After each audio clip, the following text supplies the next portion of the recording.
ಭಿಕ್ಷಾಂದೇಹಿ.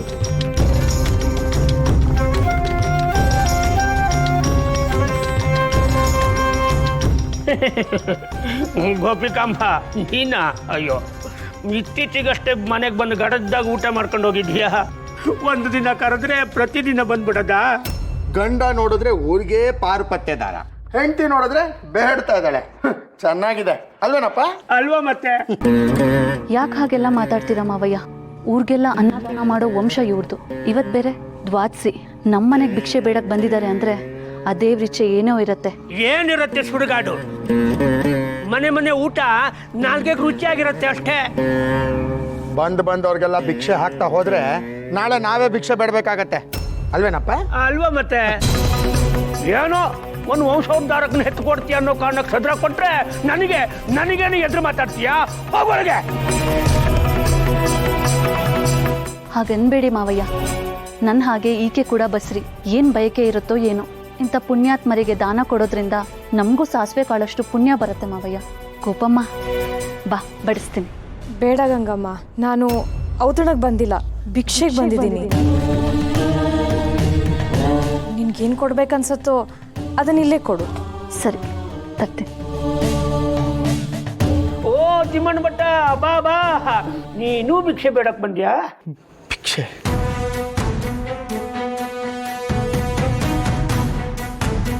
ಗೋಪಿ, ಏನಿದು? ಬೈಕಿರಿ, ಮಗುನೇ ಕೇಳಿದ್ದು.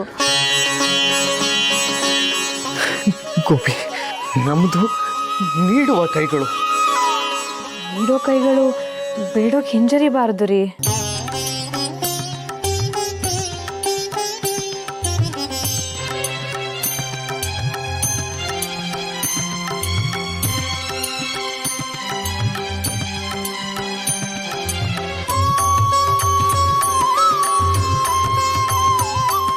ಹಾಕಮ್ಮ, ಹಾಕು. ಸ್ವಲ್ಪನು ಬಿಡ್ದಂಗೆ ಹಾಕು, ತಿಂದು ತೇಗ್ಲಿ. ಗೋಪಿ, ನಡಿ, ನಾವು ಹೋಗೋಣ.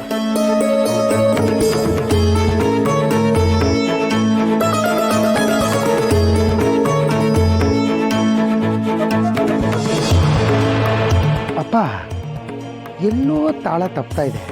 ಅಲ್ಲ, ಮದ್ ಹಾಕಿ ಮಗುನ ಸಾಯಿಸೋಕೆ ಪ್ರಯತ್ನ ಪಟ್ಟಿರೋ ಮನೆಗೆ ಭಿಕ್ಷೆ ಕೇಳೋಕೆ ಬಂದಿದ್ದಾಳೆ ಅಂದರೆ ಏನೋ ಉದ್ದೇಶ ಇಟ್ಕೊಂಡೇ ಬಂದಿರಬೇಕು ಅಲ್ವಾ ಮತ್ತೆ?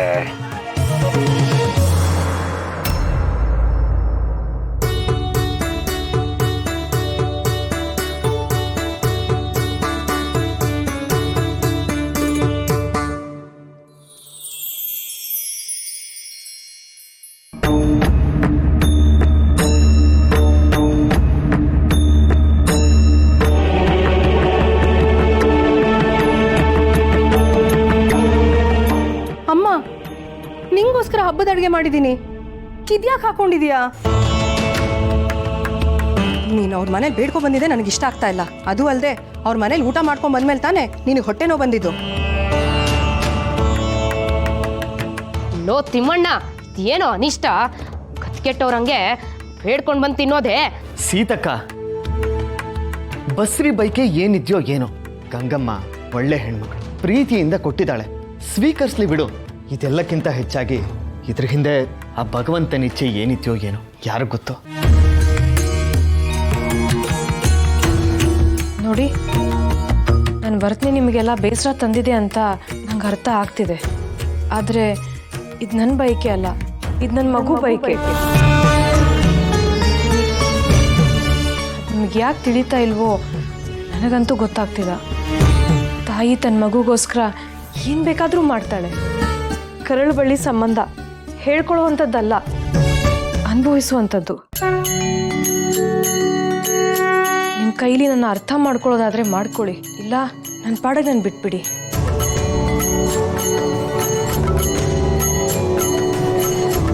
ವೆಂಕು, ಬಡಿಸು.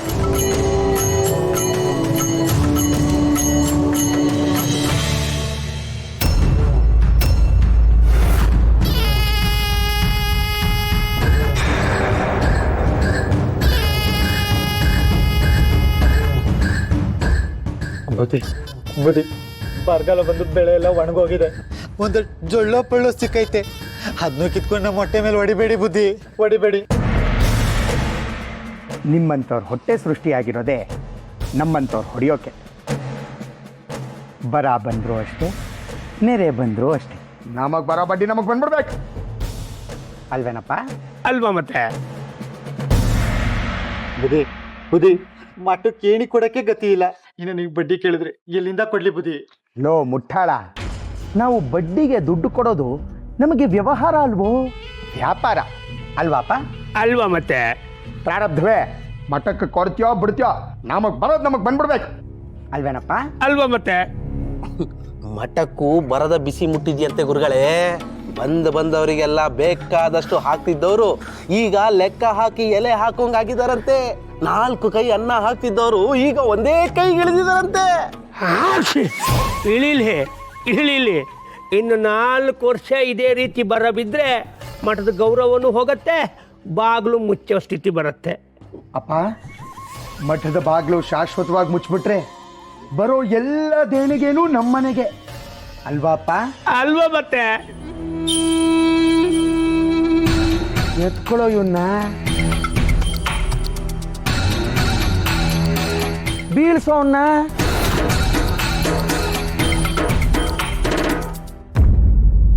ವಂದೇ ಮಂದೇ ತರಾನಂದ ದಶಸ್ಯಾನಂದನಾನಂದಂ.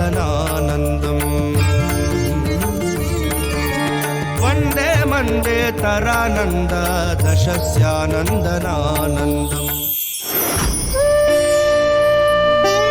ತಿಮ್ಮಣ್ಣ, ಇಷ್ಟು ದೂರ ಗರ್ಭಿಣಿ ಹೆಂಗಸನ್ನ ಕಾಲ್ನಡಿಗೆಯಲ್ಲಿ ಕರ್ಕೊಂಡು ಬಂದಿದ್ಯಲ್ಲ. ಎತ್ತಿನ ಬಂಡಿಯಲ್ಲಿ ಹೋಗೋಣ ಅಂತ ನಾನು ತುಂಬ ಹೇಳಿದೆ ಗುರುಗಳೇ, ಆದರೆ ಈಕೆ ಕೇಳಲೇ ಇಲ್ಲ. ಯಾಕೆ ಮಗಳೇ ಇಷ್ಟೊಂದು ಕಷ್ಟಪಡ್ತೀಯ? ಮಗುವಿನ ಬಯಕೆ ತೀರಿಸೋದು ತಾಯಿಯ ಧರ್ಮ ಅಲ್ವೇ ಗುರುಗಳೇ? ಅದು ಬಯಸಿದ್ದನ್ನೇ ನಾನು ಮಾಡ್ತಾ ಇದ್ದೀನಿ. ನಡೆದುಕೊಂಡು ಹೋಗಿ ಮೂಲರಾಮನನ್ನ ತೋರಿಸು ಅಂತ ಹೇಳ್ತು, ಹಾಗಾಗಿ ಬಂದ್ವಿ. ಹೀಗೆ ಗುರುಗಳೇ, ತಣ್ಣೀರು ಸ್ನಾನ ಮಾಡ್ತಾಳೆ, ಭಿಕ್ಷೆ ಬೇಡಿ ಊಟ ಮಾಡ್ತಾಳೆ. ಈಗ ಹಠ ಹಿಡಿದು ಮೂಲರಾಮನ ದರ್ಶನಕ್ಕೆ ಅಂತ ಕಾಲ್ನಡಿಗೆಯಲ್ಲೇ ಬಂದಿದ್ದಾಳೆ. ಕೇಳಿದ್ರೆ ಮಗುವಿನ ಬೈಕೆ ಅಂತ. ಆ ಶ್ರೀನಿವಾಸನ ವರಪ್ರಸಾದದಿಂದ ಈ ವಯಸ್ಸಿನಲ್ಲಿ ಈಕೆ ಗರ್ಭಿಣಿಯಾಗಿರೋದೇ ನನಗೆ ಆತಂಕದ ವಿಚಾರ.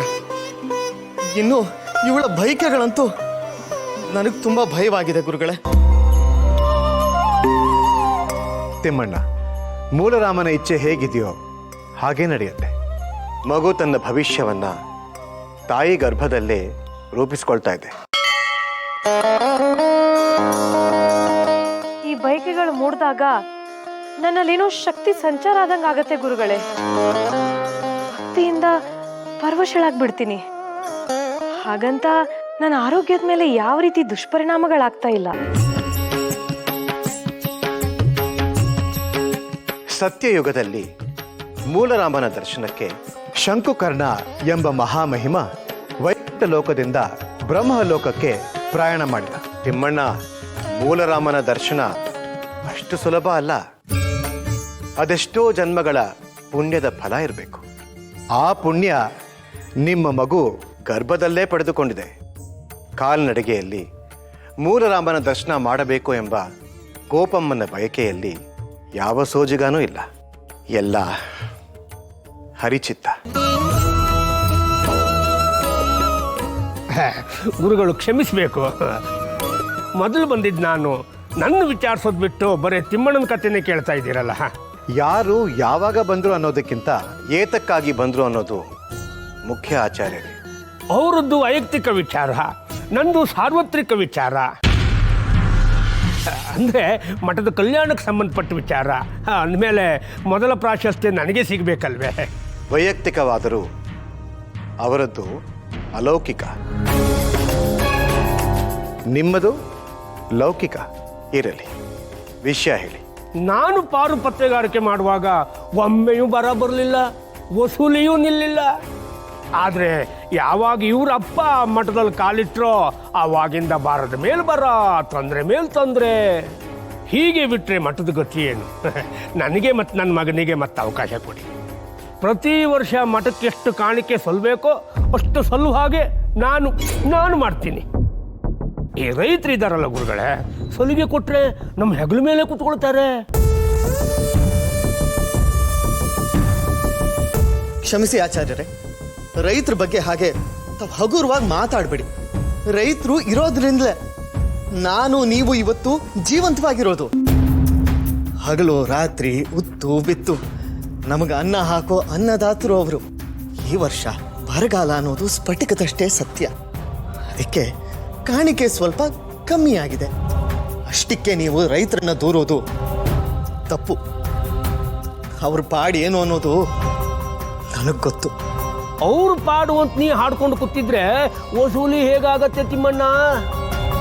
ಅದಕ್ಕೆಲ್ಲ ದರ್ಪ ದಕ್ಷತೆ ಬೇಕು. ಗುರುಗಳೇ, ಬರ ಬಂದಿದೆ ಅಂತ ರೈತರು ಯಾರು ಬೇಡ್ತಾ ಇಲ್ವಲ್ಲ. ಬೇಡೋ ಸ್ಥಿತಿ ಬಂದಿರೋದು ಇವ್ರಿಗೆ. ನನ್ನ ಮನೆಗೆ ಭಿಕ್ಷೆ ಬೇಡ್ಲಿಕ್ಕೆ ಬಂದಿದ್ಲು ಈ ಗೋಪಮ್ಮ. ಹೌದಾ ಅಲ್ವ? ನೀವೇ ಕೇಳಿ.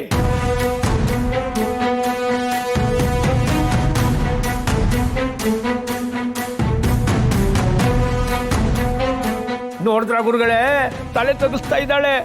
ಒಂದ ಮೇಲೆ ನಾ ಸುಳ್ಳು ಹೇಳ್ತಿಲ್ಲ ಅಂತ ತಾನೆ. ಭಿಕ್ಷೆ ಬೇಡೋರಿಗೆ ಅಧಿಕಾರ ಕೊಟ್ರೆ ಹಸಿದವ್ರನ್ನ ಅನ್ನ ಕಾವಲಿಗಿಟ್ಟಾಗುತ್ತೆ. ಯೋಚಿಸ್ಬೇಕು ಗುರುಗಳೇ. ಶ್ರೀಹರಿ, ಯೋಗೀಂದ್ರನೇ, ನಿಮಗೆ ಭಿಕ್ಷೆಯ ಮಹತ್ವದ ಬಗ್ಗೆ ಅರಿವಿಲ್ಲ. ಬೇಡಲು ಸಿದ್ಧವಿರುವವನು ಮಾತ್ರ ನೀಡಲು ಯೋಗ್ಯನಾಗಿರುತ್ತಾನೆ. ಬೇಡುವುದು ನೀಡುವುದು ನಿಸ್ವಾರ್ಥ, ಕೂಡಿಡುವುದು ಸ್ವಾರ್ಥ. ತಿಮ್ಮಣ್ಣ, ಗೋಪಿಕಾಂಬ, ಹೀಗೆ ಬನ್ನಿ.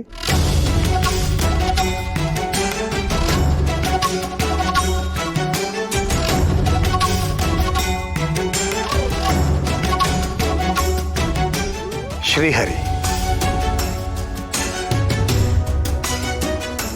ಅಚ್ಯುತ,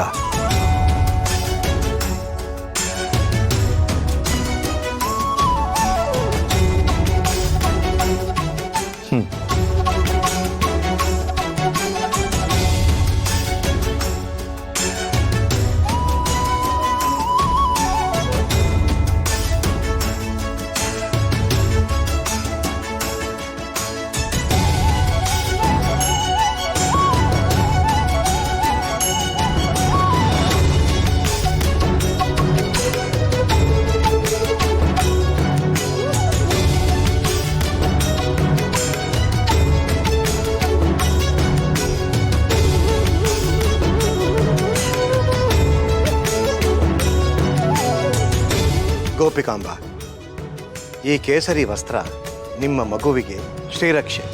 ತಿಮ್ಮಣ್ಣ, ಈ ಭತ್ತ ಮೂಲರಾಮನ ಕಾಣಿಕೆ. ನಿನ್ನ ಬಳಿ ಇರುವ ಭತ್ತದೊಂದಿಗೆ ಇದನ್ನ ಬೆರೆಸಿ ರೈತರಿಗೆ ಹಂಚು.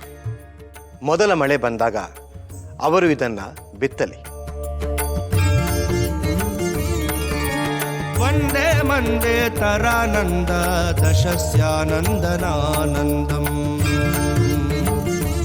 ಶ್ರೀಹರಿ, ಈ ಕನಕಾಚಲ ವಂಶದಿಂದಾಗಿ ನನ್ನ ಅಧಿಕಾರ ಪದವಿ ಎಲ್ಲ ಹೋಯ್ತು. ಸಿಗಬೇಕಾಗಿರೋ ಕಾಣಿಕೆನೂ ತಪ್ತಾ ಇದೆ. ಇರಲಿ, ಈ ಭತ್ತದ ಬೀಜನ ಹುಳ ಮಾಡೋದು ಹೆಂಗೆ ಅಂತ ನನಗೆ ಚೆನ್ನಾಗಿ ಗೊತ್ತು.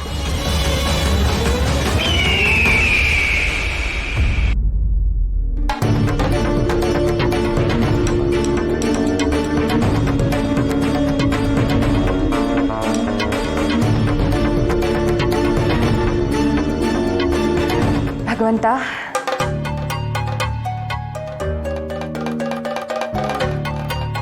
ಹಾ, ಎಲ್ಲ ಸರಿಯಾಗಿದೆ.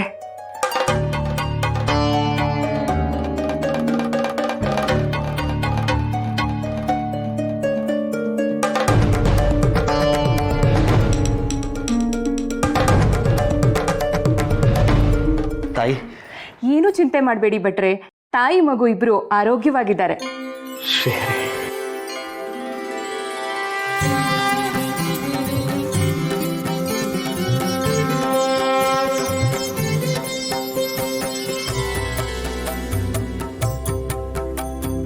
ಹೆರಿಗೆಗೂ ಒಂದಿನ ಮೊದಲೇ ಬಂದು ಗೋಪಮ್ಮನ ಜೊತೆ ನಾನೇ ಇರ್ತೀನಿ, ನೀವು ಧೈರ್ಯವಾಗಿರಿ. ನಿಮ್ಮ ಹಾರೈಕೆ ಅವಳ ಮೇಲೆ ಯಾವಾಗಲೂ ಇರಲಿ. ಹಾಂ, ಕುಂಕುಮ ತೊಗೊಂಡು ಹೋಗಿ. ವೆಂಕು, ಇವ್ರಿಗೆ ಕುಂಕುಮ ಕೊಡಮ್ಮ. ಬನ್ನಿ ಸರ್ಸಮ್ಮ.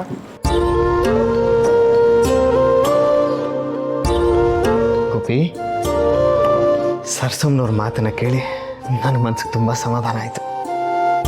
ನನಗೂ. ಏನು ಗೋಪಿ, ಈ ವಸ್ತ್ರ ನೋಡ್ಕೊಂಡು ಹಾಗೆ ಕೂತ್ಬಿಟ್ಟಿರ್ತೀಯಲ್ಲ? ಈ ವಸ್ತ್ರದಲ್ಲಿ ಅದೇನೋ ಶಕ್ತಿ ಇದೆ ರೀ. ಮೂಲರಾಮ ಈ ವಸ್ತ್ರದ ಮೂಲಕ ಏನೋ ಸಂದೇಶ ಹೇಳಿ ಕಳಿಸಿದಾನೆ ಅನಿಸ್ತಿದೆ. ಹೌದು ಗೋಪಿ, ಯಾಕೆಂದರೆ ಗುರುಗಳು ಬೇರೆ ಯಾವ ಭಕ್ತರಿಗೂ ಕೇಸರಿ ವಸ್ತ್ರವನ್ನು ಪ್ರಸಾದವಾಗಿ ಕೊಡೋದಿಲ್ಲ. ಏನೋ ಇದರ ಶಕ್ತಿಯಿಂದ ನಿನ್ನ ಹೆರಿಗೆ ಸುಸೂತ್ರವಾಗಾದರೆ ಅಷ್ಟೇ ಸಾಕು. ಅದಕ್ಕೆ ಮುಂದಿನ ಗುರುವಾರ ಪುಂಸಮನ ಶಾಸ್ತ್ರ ಮತ್ತು ಸೀಮಂತದ ಕಾರ್ಯಕ್ರಮ ಇಟ್ಕೊಳ್ಳೋಣ ಅಂತಿದ್ದೀನಿ. ಲೇ ಮುಟ್ಟಾಳ, ಏನ್ ಚೊಚ್ಚಲ ಹೆರಿಗೆನ ಸೀಮಂತ ಮಾಡಿಸಿ ಅವಳನ್ನ ತವ್ರ ಮನೆ ಕಳ್ಸೋದಿಕ್ಕೆ ಏನೋ ಸರಳವಾಗಿ ಒಂದು ದೇವ್ರ ಪೂಜೆ ಮಾಡ್ಕೊಂಡ್ರೆ ಆಗಲ್ವೇ? ಸರಿಯಾಗಿ ಹೇಳಿದ್ರಿ ಸೀತಕ್ಕ. ನನಗೂ ಯಾವ ಶಾಸ್ತ್ರನೂ ಬೇಡ, ಮಗುನ ಎತ್ಕೊಡ್ತೀನಿ, ಆಮೇಲೆ ನೀವು ಉಂಟು ಮಗು ಉಂಟು.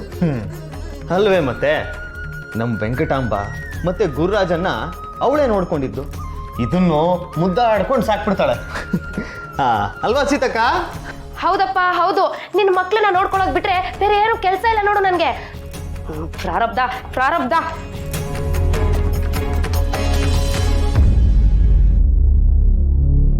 ಸಿರಿಗಳ ಕರುಣಿಸಲಿ ಸೀಮಂತ, ಮುತ್ತೈದೆಯಾಗಿರು ನಲಿ ನಲಿಯುತ್ತ, ಮುತ್ತೈದೆಯಾಗಿರು ನಲಿ ನಲಿಯುತ್ತ. ಸೀಮಂತ ಸೀಮಂತ ಅಂದ್ರೆ ನನಗೆ ನರಕ. ಮೊಗದ ಹರಿಯು ದೇವ್ರೆ, ಮಗುವಾಗಿ ನನ್ನ ಬಾಳಲ್ಲಿ ಆದ ಹಾಗೆ ಯಾವ ಹೆಣ್ಮಗ್ಳು ಬಾಳಲ್ಲೂ ಆಗ್ಬಾರ್ದು. ಪ್ರಾರ್ಥಿಸುವೆ ಹರಿಯ, ನಮ್ ಗೋಪಮ್ಮನ್ ಸೀಮಂತ ಚೆನ್ನಾಗಾಗ್ಬೇಕು. ಪ್ರಾರ್ಥಿಸುವೆ ಹರಿಯ.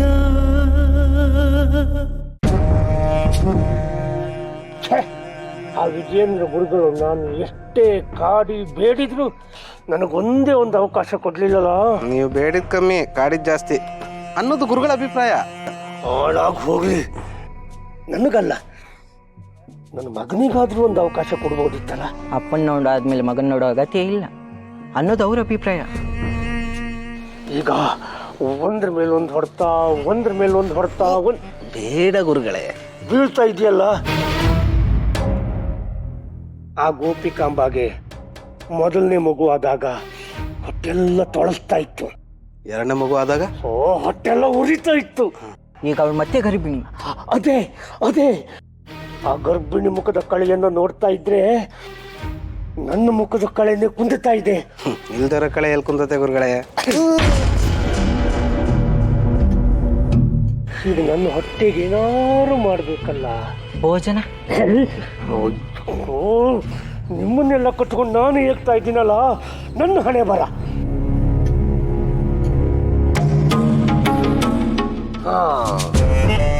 ಊರಿಗೆಲ್ಲ ಒಬ್ಬಳೇ ಪದ್ಮಾವತಿ. ಪದ್ಮಾವತಿಯ? ಅವಳ್ಯಾರು ಗುರುಗಳೇ? ಕಾದು ನೋಡು.